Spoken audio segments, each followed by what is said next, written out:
Buenos días, séptimo grado, espero que estén muy bien. En este caso les envío este video para comentarles un poquito las consignas de las actividades planteadas para la semana del 19 al 23 de abril cuando estén en sus hogares. Nosotros habíamos estado comentando algo en clase acerca de las propiedades, pero bueno, les envío este video para seguir aclarando un poquito más. Bueno, en la primera consigna del día 1 van a tener que leer y comentar sobre qué trata la situación planteada, hacer un análisis de cómo Gauss, este matemático que en su infancia ¿sí? ya sorprendía a sus profesores y compañeros. Entonces, luego de la lectura van a poder explicar cómo es que Gauss arribó a ese resultado de forma tan rápida. En el segundo punto del primer día, como dice ahí, enuncia las propiedades de la suma que intervinieron para dar respuesta a este problema. Pueden buscar información sobre estas propiedades en la carpeta del año pasado. Registra en tu carpeta en qué consisten las propiedades conmutativa, asociativa y distributiva de la multiplicación respecto a la adición y a la sustracción. Entonces, vamos a comenzar con la propiedad conmutativa. Y vemos que en este ejemplo vamos a hacerlo primero con la suma y después con la multiplicación. Bueno, en el primer ejemplo tenemos 21 más 15 y sabemos que si alteramos de lugar o conmutamos los sumandos, es decir, si en vez de plantear 21 más 15 planteamos 15 más 21, el resultado va a ser el mismo. Si yo sumo primero el 21 y luego el 15 o realizo la conmutación de estos números y primero voy a sumar el 15 más 21, en ambos casos me va a dar el mismo resultado. Entonces esto quiere decir que la propiedad conmutativa se puede aplicar en lo que es la suma. En la multiplicación sucede algo similar. Si yo multiplico 3 por 5 me da 15 y si multiplico 5 por 3 también me da el mismo resultado. ¿Sí? Vamos a revisar qué sucede con la propiedad asociativa. La propiedad asociativa la podemos distinguir porque aparecen paréntesis. Supongamos que yo tengo una suma donde hay 3 sumandos, el 2, el 6 y el 4. Si yo realizo la suma de 2 más 6 me da 8 y si yo a eso le sumo 4 me va a dar 12. Ahora, si por algún motivo yo quisiera asociar, por ejemplo, estos dos sumandos, como hago en este paréntesis, como nosotros sabemos, en un cálculo de este estilo, lo primero que se resuelve es lo que está entre paréntesis. Entonces, voy a hacer la suma de 6 más 4 que me da 10, a eso le voy a sumar 2 y también me va a dar 12. Quiere decir que en la suma puedo asociar los distintos sumandos y el resultado sigue siendo el mismo. Algo similar sucede con la multiplicación.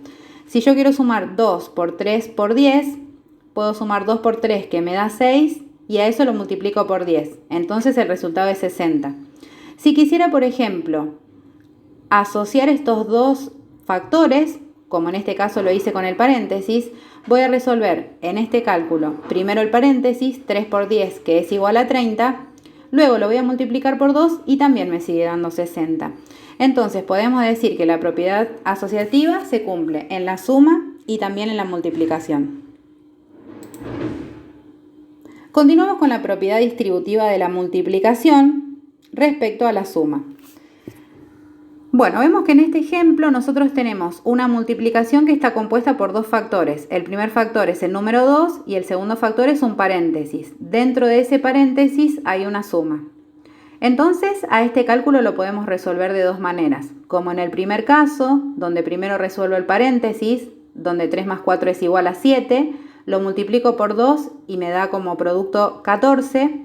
O podemos realizar como en este segundo caso. Voy a hacer la distribución del 2 hacia cada uno de los sumandos que están adentro del paréntesis. Entonces, voy a comenzar con el producto de 2 por 3, lo voy a escribir aquí debajo, y a esto le voy a sumar el producto de 2 por 4. Entonces, cuando continúo realizando el cálculo, 2 por 3 es igual a 6, a eso le sumo el resultado de 2 por 4, que es 8, y cuando realizo la suma finalmente me da 14, igual que como lo había realizado de la primera forma. Entonces, podemos decir que la multiplicación es distributiva respecto a la suma. Veamos si sucede lo mismo con la resta. Acá vemos un ejemplo de una multiplicación donde el primer factor es un número y el segundo factor es un paréntesis donde dentro hay una resta. Entonces puedo resolver de dos formas nuevamente. El primer caso sería resolver primero lo que está entre paréntesis, 4 menos 3 que me da 1, a eso lo multiplico por 2 y obtengo como producto el número 2. La segunda forma sería distribuir el 2 hacia el 4 y hacia el 3 que están dentro del paréntesis. Entonces voy a hacer 2 por 4, que me da 8. Le voy a restar el producto entre 2 y 3, que me da 6.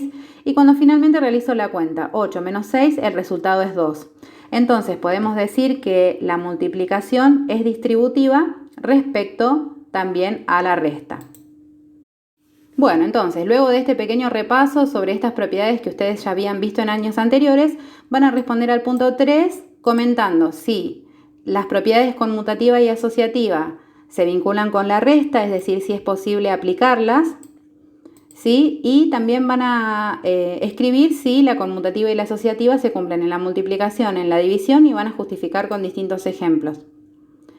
Para el día 2 van a resolver situaciones problemáticas donde lo importante es que apliquen los 3 pasos, ¿sí? Que escriban los cálculos que realizan, que puedan también escribir la respuesta a las preguntas que hay y obviamente que expliquen cómo pudieron resolver el problema y qué propiedades aplicaron para resolverlo, ¿sí? Acá en el punto B lo que ustedes ven son cálculos para completar, entonces 10 más ¿qué número me da 22? Y después 12 más ¿qué número me da 22? Vamos a ir completando con los números ahí en estos cálculos. Son 4. Después en el punto C dice, descompone el número 10 en 2 sumandos, de todas las formas posibles. Entonces yo podría decir que 10 se puede conformar, por ejemplo, con 10 más 0. O también con 1 más 9. Así que ustedes van a seguir escribiendo todas las otras formas posibles. Y después van a hacer con el número 12 la escritura de este número como producto de factores.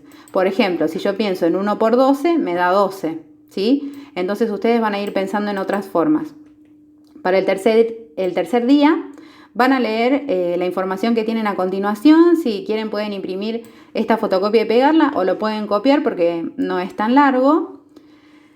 Y dice, bueno, en algunas situaciones es necesario utilizar la suma y el producto de forma combinada. ¿Cuántas patas tienen? Entre 5 gallinas y 7 pollos. Entonces, ustedes van a ver que es posible realizar, tal como vimos antes, en la propiedad distributiva de la multiplicación, se puede resolver haciendo primero el paréntesis, una vez que planteo el cálculo, o puedo hacer la distributiva, como vimos antes. Entonces, una vez que ustedes finalicen con la resolución de este ejercicio y lo puedan analizar tranquilos, van a ver que al final aparece un ejercicio para plantear cuántas orejas tienen entre 12 perros y 16 gatos. Van a resolver el cálculo de la misma forma que acá, ¿sí? Y que acá. Entonces, lo van a poder hacer a partir del cálculo que ustedes planteen según la cantidad de orejas que tienen entonces los perros y los gatos. Bueno, chicos, estuvimos hablando un poquito sobre esto en la clase anterior cuando nos vimos de forma presencial, pero bueno, me parece que estaba bueno que les pueda enviar un video para reforzar esas cuestiones. Cualquier consulta que tengan, como siempre les digo, me escriben un mail interno, lo conversamos por allí y cuando vuelvan a la escuela de forma presencial también vamos a volver a revisar estas actividades que están en la ficha y que vamos a continuar trabajando. Les mando un beso grande. Adiós.